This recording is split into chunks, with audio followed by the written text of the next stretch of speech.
Next question है cholesterol है तो कोलेस्ट्रॉल क्या है? कोलेस्ट्रॉल है जीव वसा में पाया जाने वाला अल्कोहल। कोलेस्ट्रम क्या होता है? कोलेस्ट्रम बच्चे के जन्म के समय माँ से निकला गाढ़ा पीला दूध कोलेस्ट्रम कहलाता है। इसे अवश्य ही बच्चों को आधे घंटे के बाद पिलाना चाहिए, जिससे बच्चों में रोग प्रतिरोध की क्षमता बढ़ जाती है और बच्चा स्वस्थ रहता है। क्लोरोफिल के बारे में जानें तो क्लोरोफिल क्या है? क्लोरोफिल मैग्नीशियम से बना हुआ होता है। यह C5H72O5N4Mg होता है, यह इसकी फॉर्मूला होती है। यह प्रकाश संश्लेषण की अभिक्रिया के लिए महत्वपूर्ण होता है। प्रकाश संश्लेषण की अभिक्रिया में यह प्रकाश के अवशोषण को बढ़ाता है। तो यही हमारा क्या है? क्लोरोफिल। और क्लोरोफिल के लिए जो आवश्यक तत्व है वह कौन सा रोल है?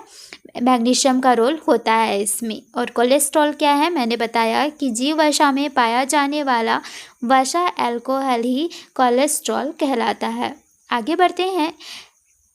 फ्यूज़न या फिर संगलन गलन को बढ़ावा देने के लिए धातुओं के साथ क्या मिलाया जाने वाला पदार्थ? तो देखिए, जो भी चीज़ को गलाना होता है, ठीक है, तो उसको बढ़ावा देने के लिए हमें धातुओं के साथ कौन सी चीज़ें को मिलानी चाहिए? आंसर हो जाएगा इसका फ्लक्स। तो जो भी फ्यूज़न करना है, हमको संगलन करना है, तो उसके लिए हमें उसको तेज करने के लिए हमें धातु के साथ फ्लक्स या गालक को मिला लेना चाहिए। वैसे पदार्थ जो ज्वलनशील होते हैं तथा जलने पर ऊष्मा प्रदान करते हैं, वे क्या कहलाते हैं? वे ईंधन कहलाते हैं। बिजली में अधिक झटका से बचने के लिए फ्यूज का उपयोग किया जाता है और इसका गलनांक जो होता है वो कम होता है और प्रतिरोध क्या होता है? अधिक होता है। तो इन सब के बारे में याद रखेंगे। आगे बढ़ते हैं। नेक्स्ट क्वेश्चन है प्रबल अम्ल को रखने के बर्तन निम्नलिखित के बने हुए होते हैं। तो जो प्रबल अम्ल होते हैं इनको किस तरीके के बर्तन में रखा जाना चाहिए? आंसर हो जाएगा ऑप्शन नंबर डी, कांच। तो जो भी प्रबल अम्ल होते हैं इनको कांच वाले बर्तन पर रखना चाहिए, क्योंकि कांच जो होते हैं वे एसिड से क्रिया नहीं करते हैं। नेक्स्ट क्वेश्चन है प्रतिरोधी और विसंक्रामक के रूप में प्रयोग किया जाने वाले गहरे बैंगनी रंग का यौगिक कौन सा है? तो आंसर हो जाएगा option number C. Option number C, potassium permanganate.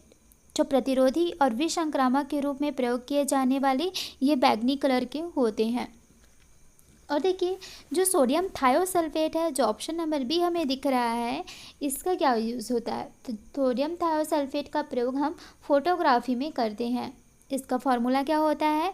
Na2S2O3। ये फॉर्मूला है सोडियम थायोसल्फेट का। दांतों एवं हड्डियों में कैल्शियम फॉस्फेट पाया जाता है। अगर आपसे पूछे कि हमारे दांत और हमारी हड्डियों में कौन सी चीज़ें अधिक पाई जाती है, तो वह पाए जाते हैं कैल्शियम फॉस्फेट। देखिए, आपको क्लास अच्छा लग रहा है तो आप अपने दोस्तों के साथ भी ज़रूर शेयर कीजिए, और अगर आपने सब्सक्राइब नहीं किया है तो आप अपने चैनल को सब्सक्राइब कर लीजिए। तो चलिए आगे बढ़ते हैं।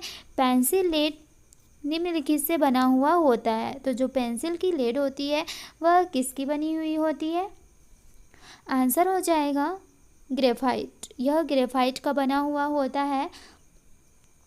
अब देखिए, ये कार्बन का एक अपर रूप होता है और ये विद्युत के सुचालक होते हैं।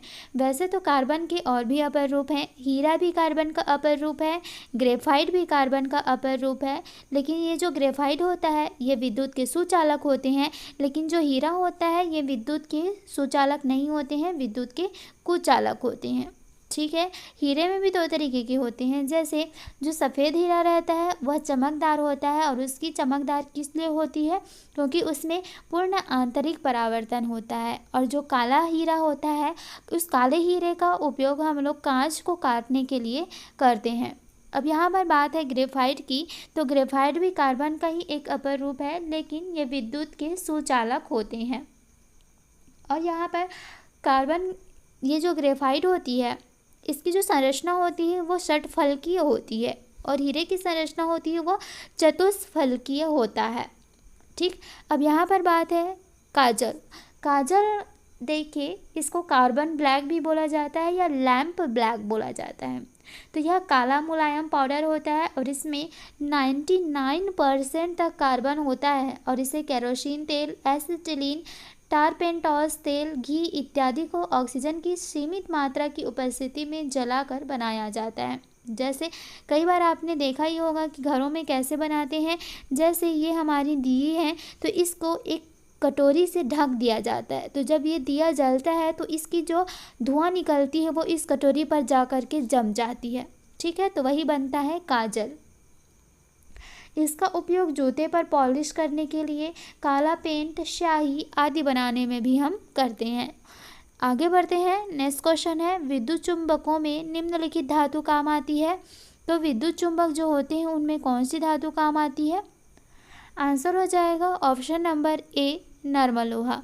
जो विद्युत चुंबक होते हैं उनमें नर्म लोहा काम में आता है। अस्थायी चुंबक बनाने के लिए भी हम नर्म लोहे का उपयोग करते हैं। कौन सा चुंबक? अस्थायी चुंबक। जो नॉन परमानेंट मैग्नेट होते हैं उनको बनाने के लिए नर्म लोहे का उपयोग किया जाता है। और देखिए, जो हमारी आयरन होती है, कोबाल्ट होती है, निकल होती है, तो ये क्या चीज़ होते हैं? ये होते हैं लौह चुंबकीय पदार्थ। आगे बढ़ते हैं। स्टेनलेस इस्पात बनाने के काम आने वाले धातुओं का युग्म। तो इसमें से कौन सा युग्म का उपयोग हम स्टेनलेस इस्पात बनाने में करते हैं? तो आंसर हो जाएगा हमारा ऑप्शन नंबर ए, क्रोमियम तथा इस्पात। क्रोमियम तथा इस्पात का उपयोग हम लोग स्टेनलेस स्टील बनाने के लिए उपयोग में लाते हैं। स्टेनलेस स्टील, इसमें देखिए 18% तक इसमें क्रोमियम और निकेल होता है। यह संक्षारण या जंग प्रतिरोधी होता है। इसका उपयोग बर्तन और शल्य उपकरण बनाने में भी हम करते हैं। नेक्स्ट क्वेश्चन है, लोहा 1 ग्राम परमाणु का अर्थ है। तो लोहे के 1 ग्राम परमाणु का क्या अर्थ है? आंसर हो जाएगा ऑप्शन नंबर बी, 55.8 ग्राम लोहा। लोहे के 1 ग्राम परमाणु का अर्थ है 55.8 ग्राम लोहा। 1 ग्राम परमाणु का अर्थ क्या होता है?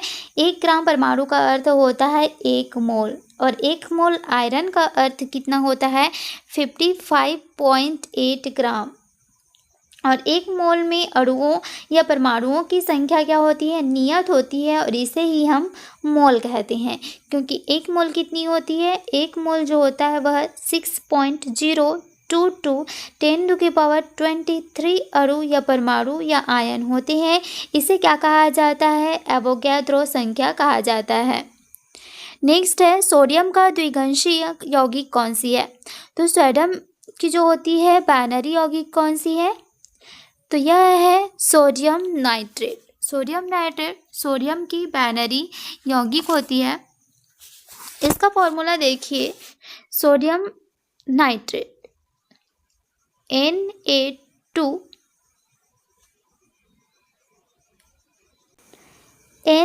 Na2 नहीं, NaNO3 ये होता है सोडियम नाइट्रेट। सोडियम नाइट्रेट क्या होता है? सोडियम का द्विगंशी यौगिक है।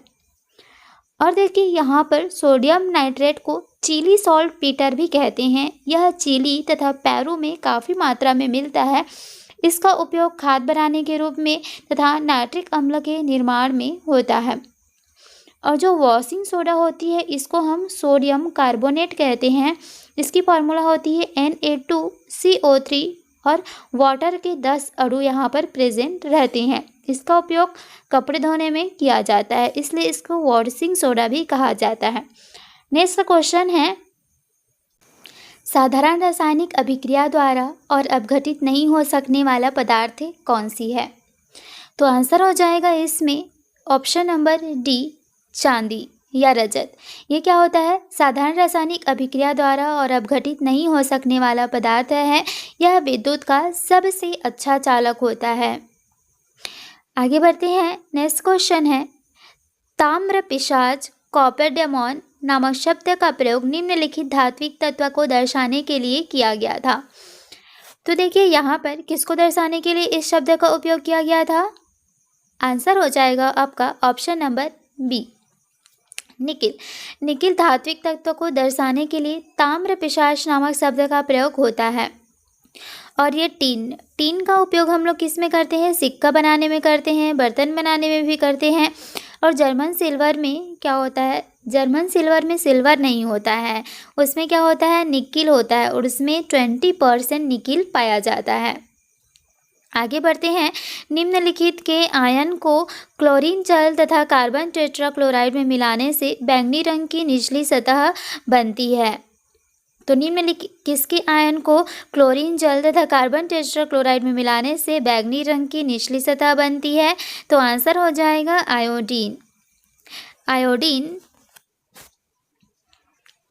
आयोडाइड आयन को क्लोरीन जल तथा कार्बन टेट्राक्लोराइड में मिलाने से बैंगनी रंग की निचली सतह बनती है। कार्बन टेट्राक्लोराइड का फॉर्मूला क्या होता है? CCl4 को पैरिन कहा जाता है। यह सभी प्रकार के आग बुझाने में काम आती है। फ्लोरीन सबसे अधिक विद्युत ऋणात्मकता वाला तत्व है। ब्रोमीन एकमात्र अधातु है जो कमरे के ताप पर द्रव अवस्था में पाया जाता है। तो आगे बढ़ते हैं। एल्यूमिनियम निष्कर्षण प्रक्रम क्या कहलाता है? तो एल्यूमिनियम का निष्कर्षण प्रक्रम कहलाता है ऑप्शन नंबर सी, हॉल प्रक्रम। एल्यूमिनियम निष्कर्षण की जो प्रक्रिया होती है वह कहलाती है हॉल प्रक्रिया, या पेयर विधि द्वारा भी इसका निष्कर्षण हम कर सकते हैं। तो ये दोनों विधियां इनसे याद रखेंगे। एक तो होता है हॉल प्रक्रम और दूसरी होती है बेयर विधि। तो इन दोनों ही विधियों से हम लोग एल्यूमिनियम का निष्कर्षण कर सकते हैं। एल्यूमिनियम भूपर्पटी में सबसे अधिक पाया जाने वाला धातु है। उसके बाद क्रमशः कौन सी चीज़ें? लोहा, कैल्शियम, सोडियम, पोटेशियम, मैग्नीशियम तथा टाइटेनियम पाए जाते हैं। देखिए, सबसे ज़्यादा तो ऑक्सीजन पाया जाता है, फिर सिलिकॉन पाया जाता है, फिर एल्यूमिनियम पाया जाता है, फिर उसके बाद आयरन पाया जाता है, ठीक, फिर कैल्शियम पाया जाता है और फिर सोडियम पाया जाता है। तो इस तरीके से इसकी सीरीज चलती रहती है। तो सबसे अधिक पाया जाने वाला जो तत्व पूछे या अधातु बोले तो ऑक्सीजन लगाएंगे, और सिलिकॉन हमारी अर्धधातु है और एल्यूमिनियम हमारी धातु है। आगे बढ़ते हैं। मैग्नीशियम का दूध रासायनिक तौर पर निम्नलिखित होता है। तो मैग्नीशियम का दूध क्या होता है? Magnesium hydroxide. Magnesium hydroxide magnesium का दूध है। इसको क्या बोला जाता है? इसका फॉर्मूला है MgOH2।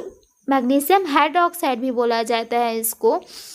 और देखिए, मिल्क ऑफ मैग्नीशिया भी हम बोलते हैं। मैग्नीशियम का दूध को ही मिल्क ऑफ मैग्नीशिया कहा जाता है। और बात यहाँ पर ऑप्शन नंबर इसकी करें तो क्या हो जाएगा? NaHCO3 इसका फॉर्मूला होता है। और इसको हम बेकिंग सोडा भी बोलते हैं या खाने का सोडा कहते हैं। इसका उपयोग अग्निशामक यंत्र में बेकरी उद्योग में प्रतिकारक के रूप में किया जाता है। आगे बढ़ते हैं। निम्नलिखित में से कौन बड़े शहरों की वायु को प्रदूषित करता है? तो इनमें से ऐसी कौन सी चीज़ें हैं जो वायु को प्रदूषित करती है? आंसर हो जाएगा हमारा लेड। लेड क्या करती है? वायु को प्रदूषित करती है। अब बात करें हम कॉपर की, तो तांबा क्या होता है? प्रकृति में मुक्त अवस्था में पाया जाता है या संयुक्त अवस्था में भी पाया जा सकता है। इसे उत्कृष्ट धातु कहा जाता है। और सबसे पहले आदि मानव के द्वारा जिसकी खोज की गई थी धातु, वह थी कॉपर या तांबा जिसको हम लोग बोलते हैं। तो इसकी खोज सबसे पहले किया गया था। आगे बढ़ते हैं। निम्न में से कौन सी धातु आतिशबाजी में चमकीला श्वेत प्रकाश उत्पन्न करने में प्रयुक्त होता है? तो जो आतिशबाजी हम करते हैं, जैसे पटाखा फोड़ना, तो इसमें जो चमकीले श्वेत प्रकाश उत्पन्न होते हैं वे किसके कारण होते हैं? तो आंसर हो जाएगा वह होता है मैग्नीशियम के कारण। मैग्नीशियम धातु आतिशबाजी में चमकीला श्वेत प्रकाश उत्पन्न करने में प्रयुक्त होते हैं। आतिशबाजी में जो हरा रंग दिखता है वह बैरियम के कारण दिखाई देता है, और चटकीला लाल कलर जो दिखाई देता है वह स्ट्रोंशियम के कारण होता है। और जो सोडियम का वाष्प होता है यह कौन सी कलर की होती है? तो सोडियम की वाष्प जो होती है वह येलो कलर की होती है। आगे बढ़ते हैं, बेकिंग या खाना बनाने में प्रयुक्त सोडा का रासायनिक सूत्र क्या है? तो ये है ऑप्शन नंबर बी। जो खाना बनाने की सोडा होती है इसको हम लोग सोडियम बाइकार्बोनेट कहते हैं। तो देखिए फ्रेंड्स, अगर क्वेश्चन आपको अच्छा लग रहा है तो आप लोग प्लीज़ इसको क्लास को अपने दोस्तों के साथ शेयर कर दीजिए ताकि उन लोग भी देखें। और आप अगर किसी एग्ज़ाम के क्वेश्चन सॉल्व करते हैं, जैसे जो भी आप एग्ज़ाम दे रहे हैं, रेलवे, रीजनिंग या बीएससी नर्सिंग, आपको इनमें से क्वेश्चन मिलता है तो आप लोग ज़रूर कमेंट करके हमें बताया कीजिए। और किस टाइप के कैसे क्वेश्चन आपको चाहिए वो भी हमें बता दीजिएगा। आगे बढ़ते हैं, निम्न में से कौन सा अलौह धातु नहीं है? तो इनमें से कौन सा अलौह धातु नहीं होता है? तो इनमें से लोहा। लोहा क्या है? यह एक लौह धातु है। बाकी सब अलौह धातुएं हैं। तो अलौह धातु नहीं है पूछा है तो हमारा लोहा हो जाएगा, क्योंकि ये तो हमारा लोह धातु होता है। लोहा एक लौह चुंबकीय पदार्थ है और यह बहुत कठोर और लचीला होता है। इसकी जो परमाणु क्रमांक होती है वह कितनी होती है? ये होती है 26। और यह मैग्नेटाइट तथा हेमेटाइट नामक अयस्क से निष्कर्षित होता है। आगे बढ़ते हैं, धातुएं निम्नलिखित प्रक्रिया द्वारा गर्म होती है। तो जो हमारी धातु होती है, मेटल्स होती हैं, वह कौन सी प्रक्रिया के द्वारा गर्म होती है? आंसर हो जाएगा चालन। जो धातुएं होती है वह चालन की प्रक्रिया के द्वारा गर्म होती हैं। तो 3 तरीके की इसमें होती है। जैसे फर्स्ट तो हो गया चालन, दूसरी होती है संवहन और तीसरा होता है विकिरण। तो इन तीनों के बारे में जानते हैं। सबसे पहले हम चालन के बारे में जानते हैं कि चालन क्या है। तो माध्यम के प्रत्येक कण अपने अगले कण को ऊष्मा स्थानांतरित करते हैं, तो उससे ही चालन कहते हैं। ठोस एवं पारा में ऊष्मा का संचालन इस विधि से होता है। तो आपसे कोई पूछे कि चालन क्या है और किस में होता है, तो ठोस एवं पारे में जो ऊष्मा का संचालन होता है वह इसी विधि के द्वारा होता है। और चालन में क्या होता है, जैसे मान लो ये है हमारी कोई ठोस वस्तु है, इसमें इस तरीके से कण हैं इसके, ठीक, और पास होते हैं। तो ये कण इस पर बल लगाएगा, ये कण इसको धक्का देगा, ये कण इसको धक्का देगा, ये कण इसको धक्का देंगे और इस तरीके से अपनी ऊर्जा को दूसरे में स्थानांतरित करेंगे। तो वही हमारा क्या हो जाता है, चालन कहलाता है, जो कि ठोस और पारा में होता है। दूसरी बात आती है संवहन की, कन्वेक्शन। ये क्या होता है, तो इस विधि में तरल के कण गर्म भाग से ऊष्मा को लेकर के स्वयं हल्के होकर ऊपर तथा ऊपर वाले ठंडे भाग से नीचे आ जाते हैं। तो द्रव एवं गैस में संवहन विधि द्वारा गर्म होता है। अब देखिए, पानी को गर्म करना होता है। तो इसमें मान लो पानी है और यहाँ से हमारी गैस जल रही है, तो नीचे की जो पानी है या मॉलिक्यूल है वह सबसे पहले गर्म होंगे। तो ये गर्म होकर ऊपर हो जाकर उठेंगी, तो ऊपर जाएंगी, फिर ऊपर से ठंडी होकर क्या हो जाएंगी, फिर से नीचे से आ जाएंगी। तो इस तरीके से हमारी पानी गर्म होती है। तो ये किस विधि के द्वारा होता है, ये होता है संवहन विधि के द्वारा। अब बात आती है विकिरण रेडिएशन। इस विधि में ऊष्मा बिना माध्यम को गर्म भाग से प्रकाश जाल से सीधी रेखा में संचारित करते हैं। जैसे एग्जाम्पल, सूर्य से पृथ्वी पर जो प्रकाश या ऊष्मा आती है तो वह इसी विधि के द्वारा आता है। तो कैसे होता है, उसमें सूर्य से पृथ्वी पर ऊष्मा का आना, बादलों वाली रात, स्वच्छ आकाश वाली रात की अपेक्षा गर्म होना, यह सभी विकिरण के द्वारा होता है। वायुमंडल जो होता है संवहन प्रक्रिया के कारण गर्म होता है। आपको अगर पूछा जाए कि हमारा जो वायुमंडल है यह किसके कारण गर्म होता है, तो यह कन्वेक्शन या संवहन के द्वारा गर्म होता है। और हमारी पानी भी संवहन के द्वारा गर्म होती है। अब चालक में हमने क्या देखा था कि ठोस और जो पारा थे वो गर्म होते थे।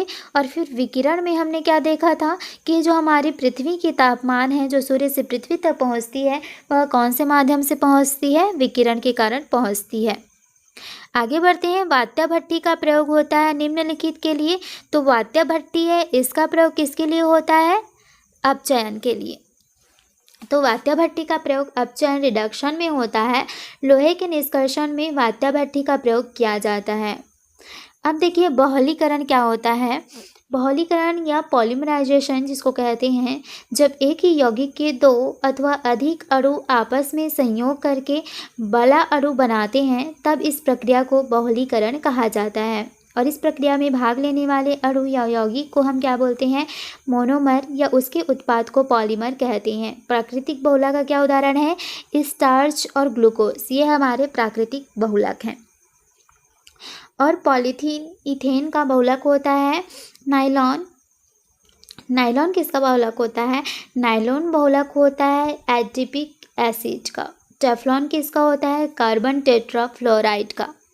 तो इस तरीके से वात्य भट्टी का जो प्रयोग होता है वह निम्न किसके लिए होता है, अपचयन के लिए उपयोग में होता है।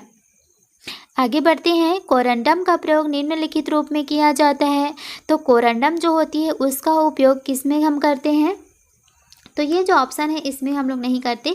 कोरंडम जो है यह किसका अयस्क है, ये होता है एल्यूमिनियम का अयस्क। ठीक, आगे बढ़ते हैं। पारा निम्न में से किससे आसानी से प्राप्त किया जाता है, तो जो पारा होते हैं इसको हम सीने बार से प्राप्त करते हैं, क्योंकि पारे का अयस्क होता है सीने बार। आगे बढ़ते हैं। अब बात आती है कैलोमल की।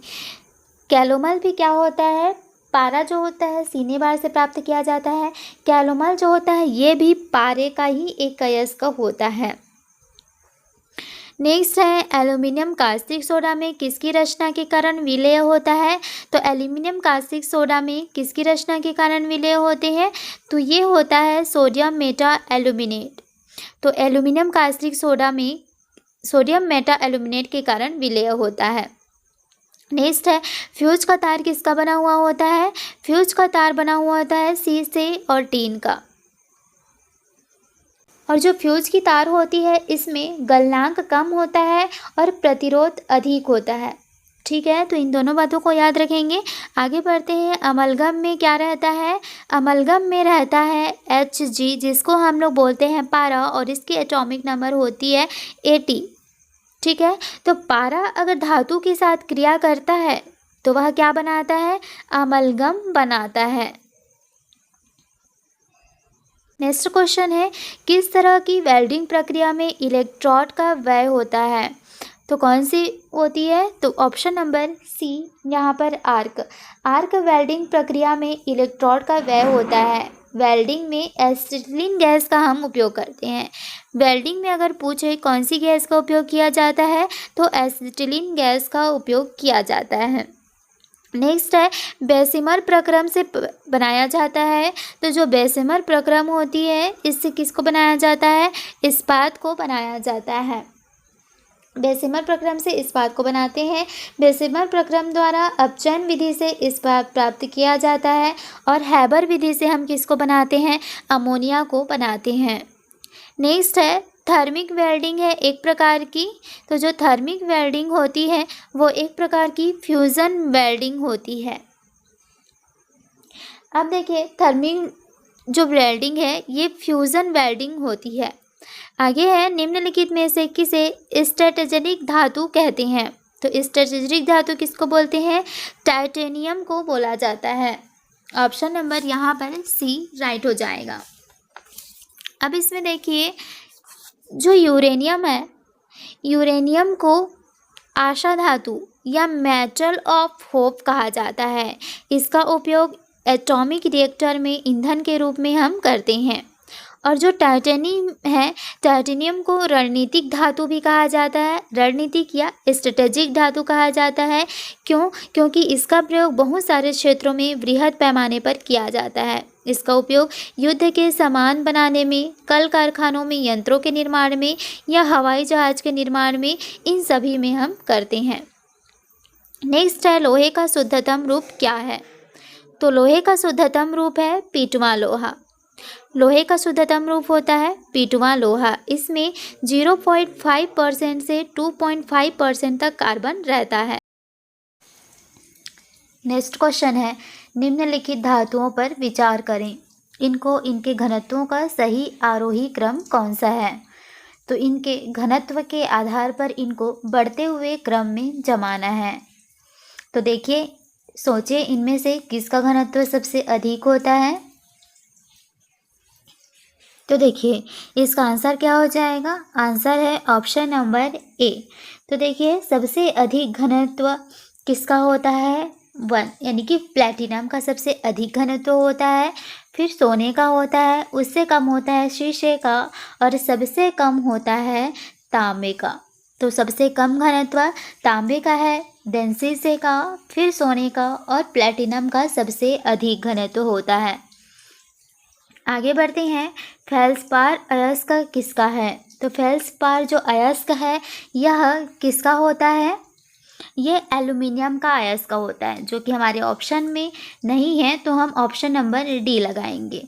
फेल्सपार एल्युमिनियम का अयस्क है। फेल्सपार जो होता है इसका एल्युमिनियम का अयस्क, मैग्नेसाइट जो होता है, डोलोमाइट, ये मैग्नीशियम का अयस्क होता है। मैग्नीशियम का अयस्क क्या है, मैग्नेसाइट, डोलोमाइट। और जिप्सम जो होता है, जिप्सम कैल्शियम का अयस्क होता है, जिसका सूत्र होता है जिप्सम का CaSO4 2H2O। ठीक है। क्यूप्रिक ऑक्साइड इसका अयस्क होता है तांबे का। आगे बढ़ते हैं, नेक्स्ट क्वेश्चन है, घरेलू साधनों में मिश्र धातु की तरह अथवा एक शुद्ध रूप की तरह सर्व सामान्य रूप से कौन सा धातु उपयोग किया जाता है।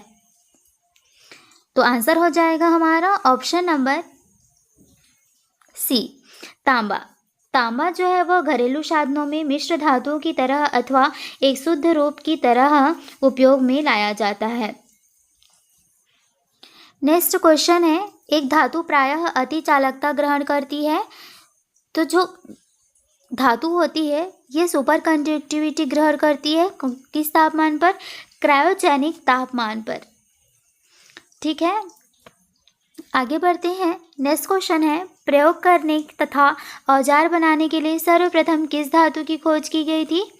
तो सबसे पहले जो धातु खोजी गई थी वह थी तांबा। तांबा धातु को सबसे पहले खोजा गया था। इसको Cu से डिनोट करते हैं क्योंकि इंग्लिश में कहा जाता है इसको कॉपर। तो इसकी खोज सबसे पहले किया गया था और इसका उपयोग औजार बनाने में किया जाता है। नेक्स्ट क्वेश्चन है, निम्नलिखित में से कौन लौह चुंबकीय है।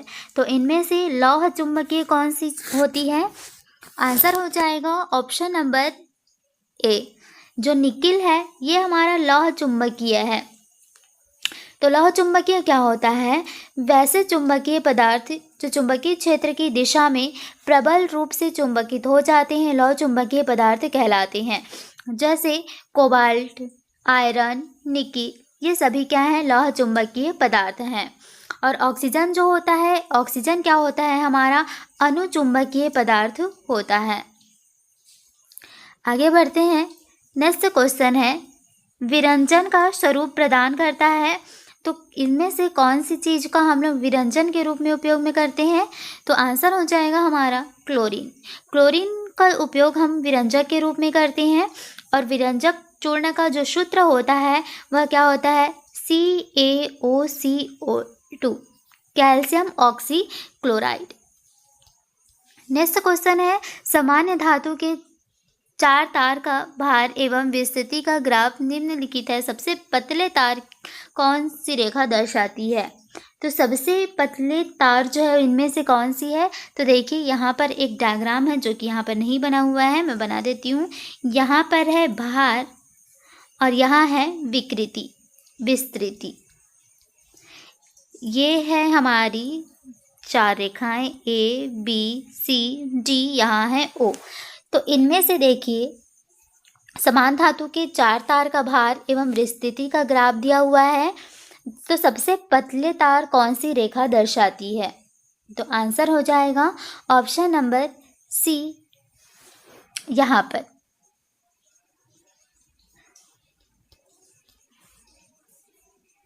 OA। तो देखिए हमारी जो OA वाली तार है वो सबसे पतली रेखा दर्शाएगी, क्योंकि यहाँ पर क्या हो जाएगा, इसका भार सबसे कम हो जाएगा और विस्तृति ज़्यादा होगी। और इधर जो D है उसका भार सबसे अधिक रहेगा क्योंकि हमारा इस साइड भार है। ठीक है। तो इसलिए जो ए है उसकी भार सबसे कम होगी और जो ओ डी है हमारा इसका मोटे तार का दर्शाएगी, क्योंकि इसमें भार जो है वो बहुत अधिक होगा। आगे बढ़ते हैं। निम्नलिखित में से कौन सा तत्व रासायनिक रूप में धातु व अधातु दोनों के ही समान काम करता है? तो इनमें से ऑप्शन नंबर कौन सा राइट हो जाएगा? D. Option number D right होगा। जो बोरान है ये रासायनिक रूप से धातु और अधातु दोनों की ही तरह काम करता है। वैसे तत्व जो धातु और अधातु दोनों का गुण प्रदर्शित करते हैं उन्हें हम मेटोलाइट कहते हैं। और कितने मेटोलाइट हैं? 7 मेटोलाइट हैं। कौन कौन सी हैं? Boron, silicon, germanium, arsenic, antimony, tellurium, polonium. और ये जो पोलोनियम है ये हमारे पूरे पीरियोडिक टेबल में सबसे ज़्यादा समस्थानिक बनाते हैं। कितने बनाते हैं? 27। आगे बढ़ते हैं। पिटवा लोहा में कितना % कार्बन होता है? तो जो पिटवा लोहा होता है उसमें कार्बन कितना होता है? आंसर हो जाएगा ऑप्शन नंबर ए 0.25 से 0.5% तक होता है। नेक्स्ट क्वेश्चन है, किस धातु से बनाया मिश्र धातु हवाई जहाज तथा रेल के डिब्बों की पूर्जा के काम में लिया जाता है? तो जो हवाई जहाज हो गए या हमारी रेलवे की जो डिब्बी हो गई इनको बनाया जाता है एल्यूमिनियम से। ठीक है, आगे बढ़ते हैं। स्टील के संरक्षण प्रतिरोध में वृद्धि करने के लिए इसमें मिलाया जाता है क्रोमियम। इसमें क्रोमियम मिलाया जाता है। स्टील के संरक्षण प्रतिरोध में वृद्धि करने के लिए क्रोमियम मिलाया जाता है। और इसकी मात्रा कितनी होती है? इसकी मात्रा होती है 18%। नेक्स्ट है, निम्नलिखित में से कौन सा एल्यूमिनियम का अयस्क नहीं है? तो देखिए, क्रायोलाइट ये भी एल्यूमिनियम का अयस्क है। फेल्सपार, बॉक्साइट ये सभी एल्यूमिनियम के अयस्क हैं। लेकिन जो एजुराइट है ये हमारे एल्यूमिनियम के अयस्क नहीं है। ये किसके अयस्क होते हैं? एजुराइट कॉपर के अयस्क होते हैं। नेक्स्ट क्वेश्चन है, तांबा तथा जस्ता किसका मिश्रण होता है? तो कांसे का मिश्रण होता है। जो कांसा होता है इसका मिश्रण होता है तांबा और टी। ठीक, और जो पीतल होता है इसका मिश्रण होता है तांबा और जस्ता। और जो जर्मन सिल्वर होता है इसमें सिल्वर नहीं होता है, इसमें क्या होता है? कॉपर होता है, जिंक होता है और निकिल होता है। तो ये इसका हो गया कांसे का, तांबा और टीन। टीन को हम लोग एसएन से डिनोट करते हैं। पीतल का तांबा और जस्ता हो गया। इस्पात में क्या होता है हमारे? इस्पात में देखिए, इसकी कठोरता के लिए हम क्या मिलाते हैं? इसमें मिलाया जाता है कार्बन और कॉपर। आगे बढ़ते हैं। हेमेटाइट किसका अयस्क है? तो हेमेटाइट, मैग्नेटाइट ये सब किसके अयस्क होते हैं? आयरन के अयस्क होते हैं। नेक्स्ट है, शुद्ध सोना की माप कितनी होती है? तो शुद्ध सोना कितने कैरेट का होता है? शुद्ध सोना हमारे होते हैं 24 कैरेट के। लेकिन 24 कैरेट के शुद्ध सोने से कभी भी आभूषण नहीं बनाया जाता। आभूषण किसके बनाए जाते हैं? 22 कैरेट के बनाए जाते हैं। और उसमें सोना 1 कैरेट में किसके बराबर होता है? तो 1 कैरेट जो सोना होता है वो 200 mg का होता है। और इसी तरीके से आपको अगर 24 कैरेट का निकालना है तो 24 इंटू कितना करना पड़ेगा? 200 mg। तो इतना आप इंटू कर देंगे तो आपको 24 कैरेट में कितना मिलीग्राम सोना है ये आपको पता चल जाएगा। नेक्स्ट क्वेश्चन है, सोल्डर किस धातु की बनी होती है? तो जो सोल्डर होती है वो टीन और लेड की बनी हुई होती है। इसमें जो लेड होता है वो 68% होता है और जो टीन होता है वह होता है 32% तक। आगे बढ़ते हैं। नेक्स्ट क्वेश्चन है, स्टेनलेस स्टील में क्या होता है? स्टेनलेस जो स्टील होती है इसमें क्रोमियम, लोहा, निकिल और कार्बन होता है। इसमें क्रोमियम की मात्रा अधिक होने के कारण स्टेनलेस स्टील की कठोरता क्या होती है? बढ़ जाती है और इसका उपयोग हम घरेलू बर्तन बनाने में करते हैं। नेक्स्ट है मैलेकाइट। इनमें से किस धातु का खनिज है? तो मैलेकाइट किसका खनिज होता है? तांबे का। तो मैलेकाइट खनिज है तांबे का। नेक्स्ट क्वेश्चन है, हेक्सा ब्लेड बने होते हैं किसके? तो हेक्सा ब्लेड है ये उच्च कार्बन इस्पात से बने हुए होते हैं। नेक्स्ट है स्टोरेज बैटरी में कौन से पदार्थ का उपयोग किया जाता है? तो जितने भी स्टोरेज बैटरी होते हैं इनमें किसका उपयोग करते हैं? इसमें उपयोग किया जाता है सीसा लेड का, क्योंकि सीसा जो होता है सीसा संचायक सेल में लेड एवं लेड ऑक्साइड का प्रयोग इलेक्ट्रोड्स के रूप में किया जाता है। लेड एसिड सेल का आवरण ग्रेफाइट का बना हुआ होता है। संचायक सेल में किसका उपयोग होता है?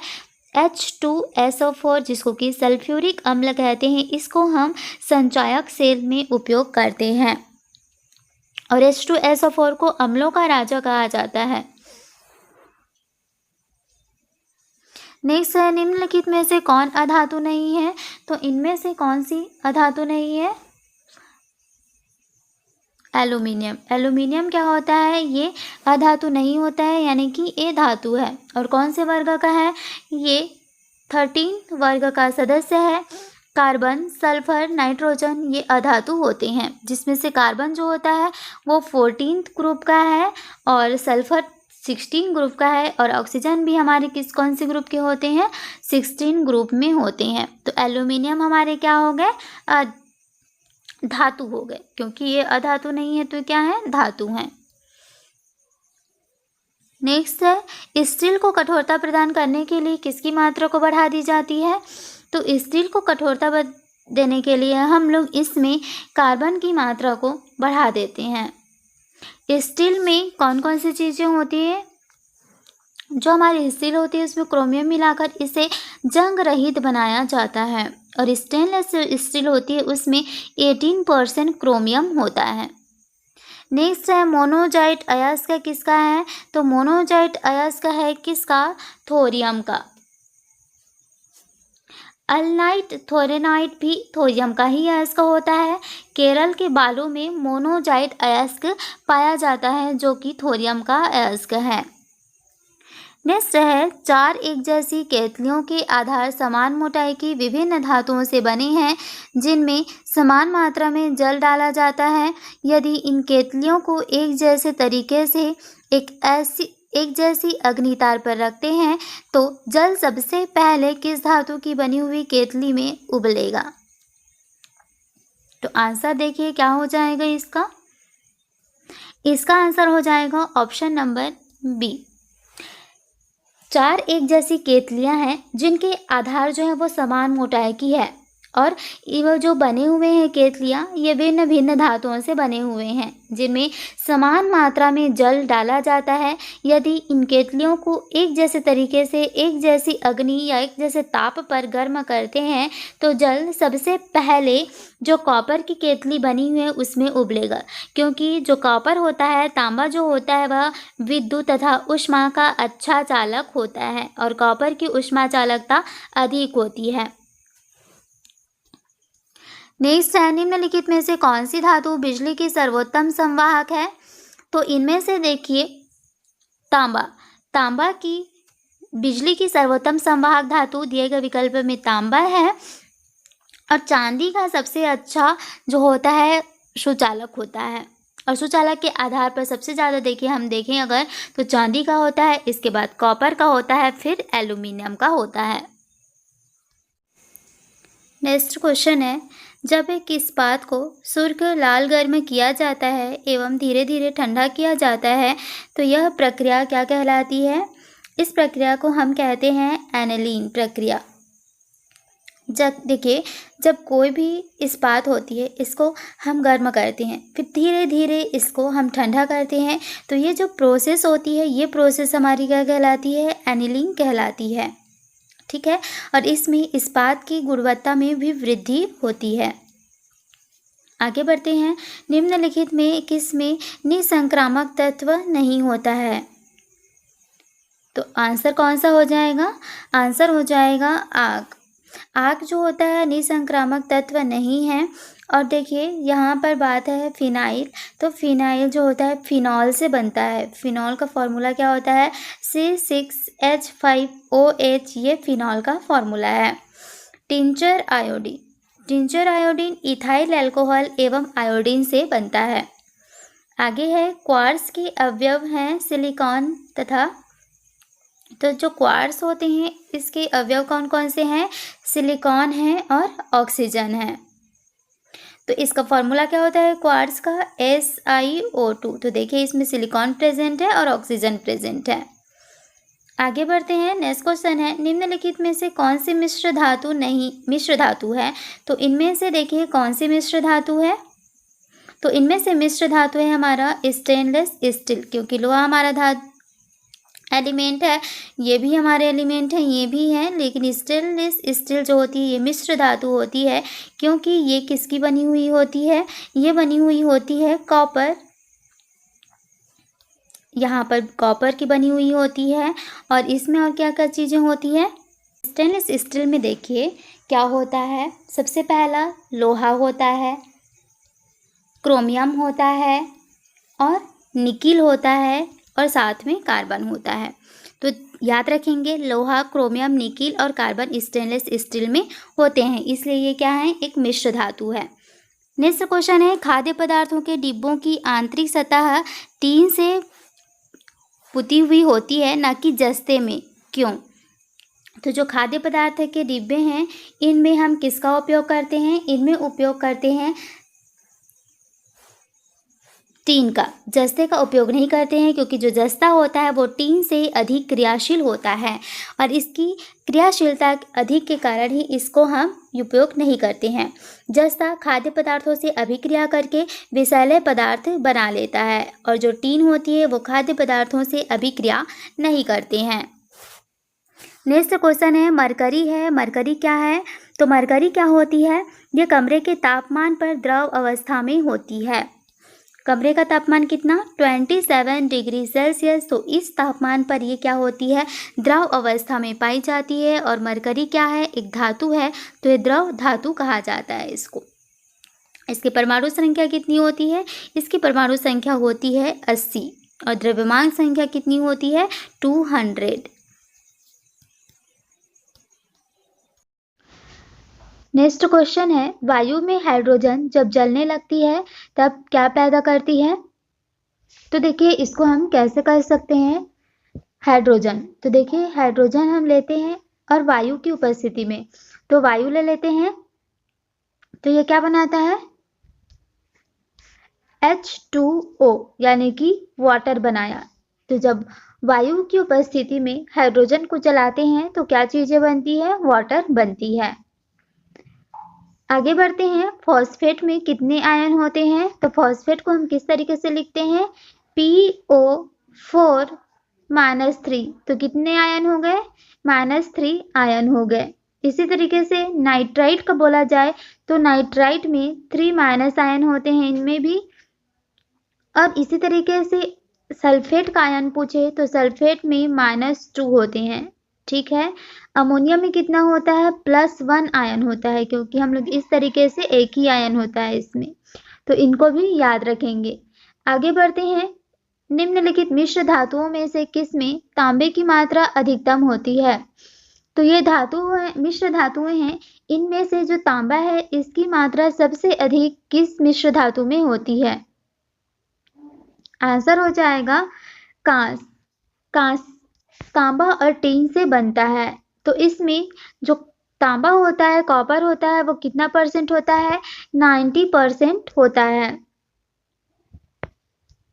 और देखिए यहाँ पर जो पीतल होता है, पीतल ये तांबा और जस्ते का बना हुआ होता है, कॉपर और जिंक का बना हुआ होता है। इसमें कॉपर कितना % होता है? 80% होता है, लेकिन कांस में कॉपर कितना होता है? 90% होता है। जर्मन सिल्वर में देखिए, जर्मन सिल्वर में सिल्वर नहीं होता है, तो इसमें भी कॉपर पाया जाता है, और इसमें जो कॉपर पाया जाता है वह कितनी % होती है? 60% होती है। तो सबसे अधिक किस में हो गई? हमारी कांसे में, क्योंकि इसमें 90% हम लोगों का कॉपर पाया जाता है। नेक्स्ट है खनिज मिनरल्स क्या हैं? तो ये क्या होती है? ये होती है एक तरीके की अकार्बनिक ठोस। जो खनिज होते हैं ये अकार्बनिक ठोस पदार्थ हैं। पृथ्वी के अंदर से प्राप्त अकार्बनिक ठोस खनिज होते हैं।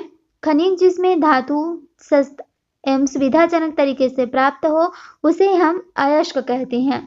सभी अयस्क खनिज हैं, लेकिन हम सारे ही खनिज को अयस्क नहीं बोल सकते। आगे बढ़ते हैं। निम्नलिखित में से कौन सा अधातु खनिज है?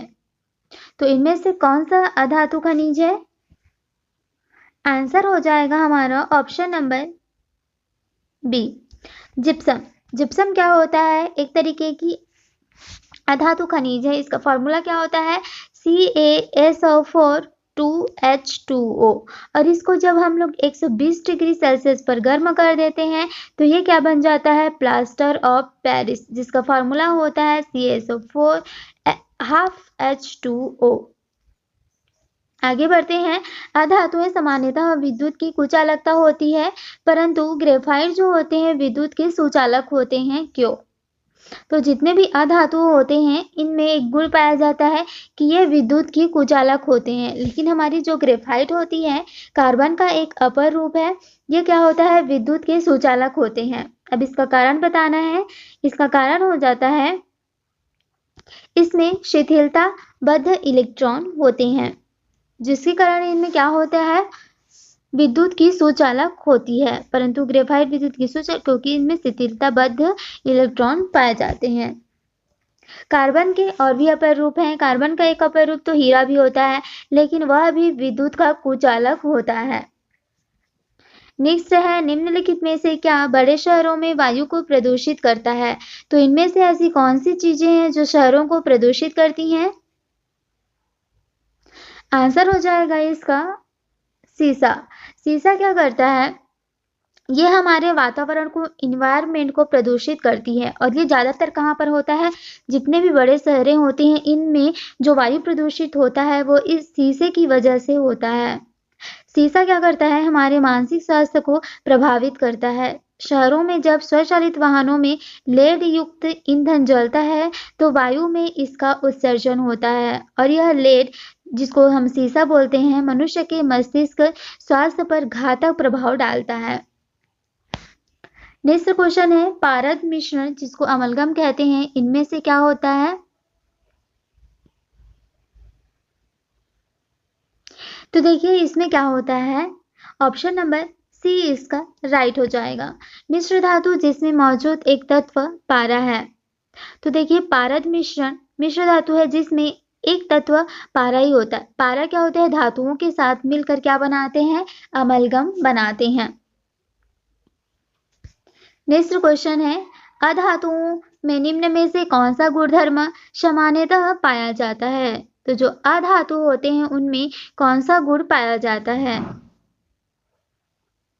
तो आंसर हो जाएगा हमारा ऑप्शन नंबर ए। जो अधातु होते हैं उनमें भंगुरता का गुण पाया जाता है। धातु, देखिए अब धातु क्या होते हैं? धातु प्रायः विद्युत और ताप के सुचालक होते हैं।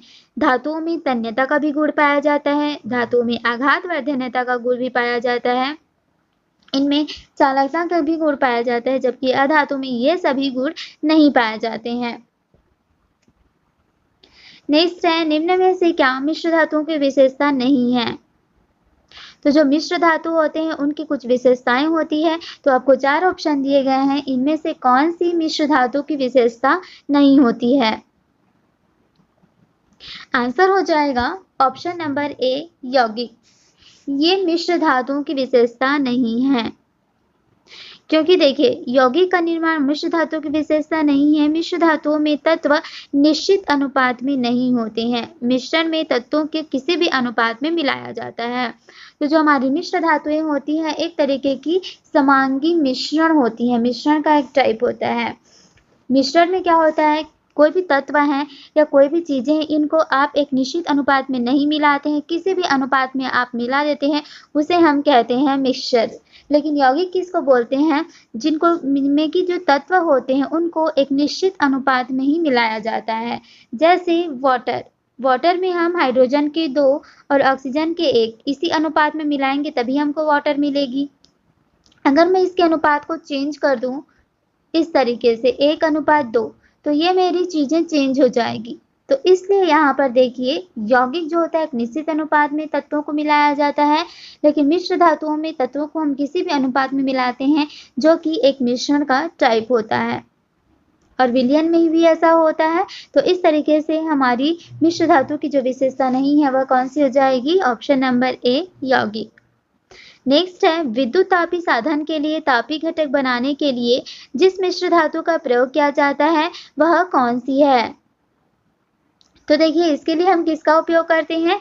इसके लिए हम लोग उपयोग करते हैं नाइक्रोम का। विद्युत तापी साधन के लिए तापी घटक बनाने के लिए नाइक्रोम मिश्र धातु का प्रयोग किया जाता है।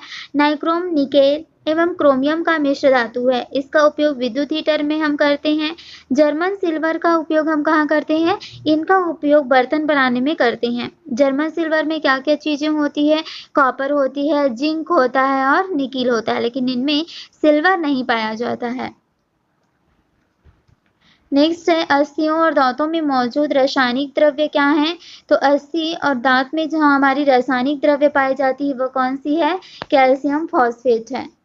कैल्शियम फॉस्फेट हमारी दांत और हड्डियों में पाया जाता है। नेक्स्ट क्वेश्चन है, किसी अमलगम का एक घटक सदा होता है। तो कोई भी अमलगम होती है उसकी एक घटक क्या होती है?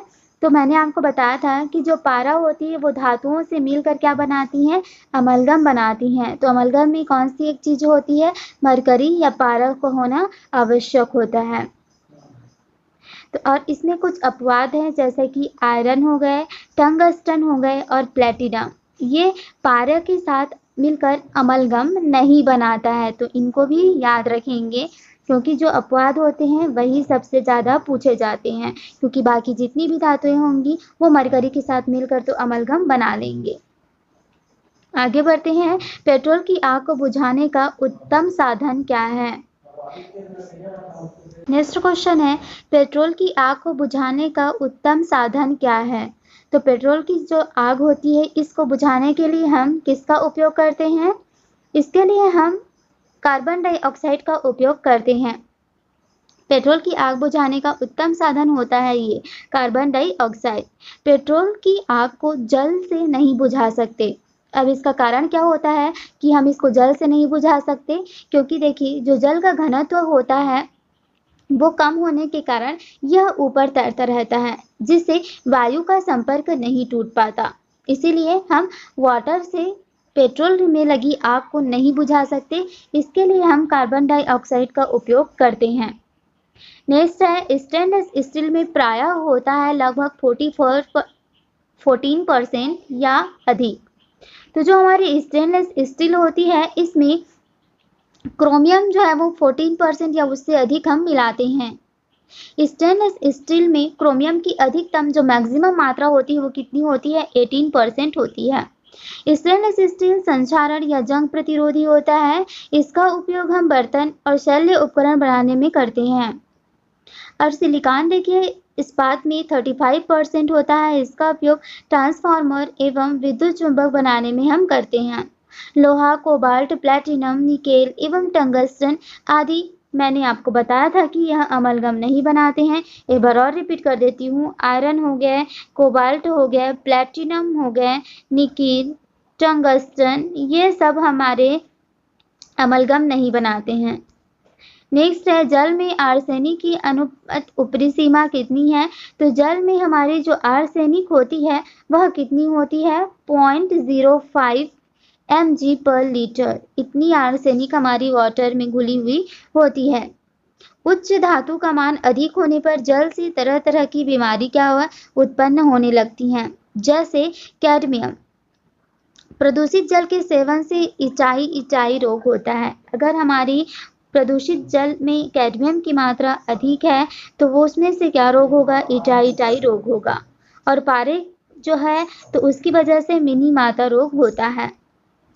नेक्स्ट क्वेश्चन है, किस कारण से जल का भारी धातु प्रदूषण होता है? तो किस कारण से होता है? यह होता है पेंट। पेंट के कारण जल की भारी धातु प्रदूषण होती है। और कैडमियम के कारण मैंने क्या बताया था? इटाई रोग होता है। और पारे के कारण क्या होता है? मिनी माता का रोग होता है। नेक्स्ट क्वेश्चन है, कौन सी अक्रिय गैस गहरे समुद्र के गोताखोरों द्वारा श्वसन के लिए वायु में उपस्थित नाइट्रोजन के स्थान पर प्रयोग की जाती है?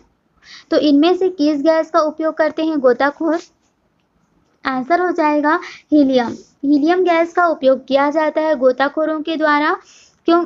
अब देखिए, हीलियम अक्रिय गैस गहरे समुद्र के गोताखोरों द्वारा श्वसन के लिए वायु में उपस्थित नाइट्रोजन के स्थान पर प्रयोग की जाती है। तो नाइट्रोजन के स्थान पर हम हीलियम गैस का प्रयोग करते हैं। हीलियम का उपयोग गुब्बारे में भी किया जाता है। इसमें 2 न्यूट्रॉन, 2 प्रोटॉन और 2 इलेक्ट्रॉन होते हैं। हीलियम अक्रिय गैस होता है और यह 18वें वर्ग में रखा गया है। नेक्स्ट है, फ्यूज तार किससे बनी होती है? फ्यूज तार जो होते हैं हमारे घरों में लगे हुए होते हैं, ये किसका बना हुआ होता है? टीन और सीसा का बना हुआ एक मिश्र धातु होता है। अब देखिए, यहाँ पर इसमें जो लेड होता है, सीसा 37% होता है और जो टीन होता है वो 63% होता है। इसका गलनांक जो होता है वो बहुत कम होता है, लेकिन इसका जो प्रतिरोध होता है वो बहुत अधिक होता है। फ्यूज तार परिपथ में श्रेणी क्रम में लगे हुए होते हैं और यह विद्युत धारा के ऊष्मीय प्रभाव पर काम करता है। नेक्स्ट क्वेश्चन है, लोहे की चादर पर कौन सी धातु ज्यादा सुरक्षित आवरण बनाती है? तो लोहे की चादर पर जो धातु होती है वो कौन सी होती है? जिंक। जिंक धातु सुरक्षित आवरण बनाती है। नेक्स्ट क्वेश्चन है, स्टेनलेस स्टील किसके कारण संक्षारण को रोकता है? तो स्टेनलेस स्टील में हम ऐसा क्या मिलाते हैं जो संक्षारण को रोकता है? तो मैंने बताया भी था कि क्रोमियम मिलाते हैं। और क्रोमियम को क्यों मिलाया जाता है? क्योंकि ये स्टील को क्या करता है? कोरोजन से बचाता है, संक्षारण से बचाता है। आगे बढ़ते हैं। नेक्स्ट क्वेश्चन है, निम्न में से कौन सी पदार्थ एक स्थायी चुंबक है? तो इनमें से कौन सा पदार्थ है जो एक तरीके की परमानेंट मैग्नेट है? आंसर हो जाएगा मुलायम लोहा। सॉफ्ट लोहा क्या होता है? एक तरीके का स्थायी चुंबक होता है। नेक्स्ट है, वैद्युत परिष्करण के दौरान विशुद्ध धातु कहाँ पर एकत्रित होते हैं? तो जब वैद्युत परिष्करण किया जाता है तो इस समय जो विशुद्ध धातु होते हैं ये एकत्रित हो जाते हैं कहाँ पर? एनोड पर। नेक्स्ट है, निम्न में से कौन सी धातुएं पारिस्थितिकी में जैव आवर्ती समस्या में योगदान करती है? तो इनमें से कौन सी चीजें होती है? इनमें से होती है मरकरी। मरकरी क्या करती है? यह पारिस्थितिकी में जैव आवर्त समस्या में योगदान करती है। और इससे कौन सी रोग होती है? इसकी अधिकता से क्या रोग होता है? मिनीमाता रोग होता है। नेक्स्ट आगे बढ़ते हैं, सीडेराइट किसका अयस्क होता है? तो सीडेराइट अयस्क है आयरन का। हेमेटाइट, मैग्नेटाइट, सीडेराइट ये सभी मेरे क्या हैं? आयरन के अयस्क हैं। नेक्स्ट है, वह धातु कौन सी है जो अपने ही ऑक्साइड की परत से सुरक्षित रहती है? तो देखिए, कौन सी चीजें होती है? एल्यूमिनियम। एल्यूमिनियम क्या होती है? ये अपने ही ऑक्साइड की परत बना लेती है और जिसके कारण ये क्या रहती है? सुरक्षित रहती है। नेक्स्ट है, फोटोग्राफिक फिल्मों को डेवलप करने में प्रयुक्त किया जाने वाला रसायन कौन सा है?